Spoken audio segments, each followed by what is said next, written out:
Cari amici di Mestri di Venezia che ci seguite sui social, buongiorno e ben ritrovati. Allora, oggi è sabato 9 maggio, solo ieri sera festeggiavamo allo stadio Pierluigi Penzo l'ennesima prestazione vittoriosa del nostro amato Venezia Mestre, con tutti i conseguenti festeggiamenti che sappiamo. Stamattina abbiamo presentato la lista di Prima il Veneto all'Hotel Ambasciatori di Mestre, per cui volevamo ringraziare tutti coloro che hanno presenziato all'evento oppure che ci hanno seguiti sui social, ma vedete i tempi corrono molto veloci e io mi rilasso così, per cui direte beato you. Sì, perché oggi parleremo del punto 4 del programma elettorale di Prima il Veneto. Allora, al punto 4 troviamo ambiente e laguna. Sappiamo tutti che la laguna di Venezia è un ecosistema unico al mondo e un bene comune di tutta l'umanità. La sua tutela quindi non è un costo, ma è un investimento del futuro della città e non solo. Pierangelo De Zotto, candidato sindaco di Prima il Veneto, vuole una gestione della laguna che coniughi tutela ambientale, pesca sostenibile e mobilità compatibile.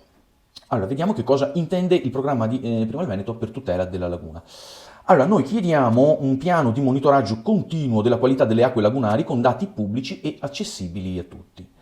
Chiediamo lo stop alle opere di escavazione e modifica morfologica della laguna non autorizzate oppure non strettamente necessarie. Prima il Veneto poi vuole creare un tavolo permanente con la Regione Veneto e con lo Stato per la gestione integrata del MOSE e degli interventi lagunari. Un sostegno alla pesca artigianale veneziana con regole chiare contro la pesca industriale illegale. Molto importante è anche il tema della transizione energetica. Prima il Veneto prevede un piano comunale per l'efficienza energetica degli edifici pubblici finanziato con i fondi del PNRR. Prima il Veneto prevede poi anche incentivi per l'installazione di pannelli fotovoltaici su edifici residenziali e produttivi. La creazione poi di comunità energetiche di quartiere nei nuovi piani di riqualificazione urbana. Inoltre vogliamo una flotta di mezzi comunali completamente elettrica entro l'anno 2030.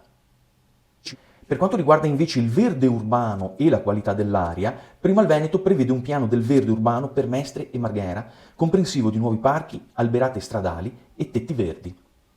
Vogliamo la riduzione del traffico privato nelle aree urbane con politiche di mobilità sostenibile e un monitoraggio pubblico della qualità dell'aria in terraferma, specialmente nelle aree industriali.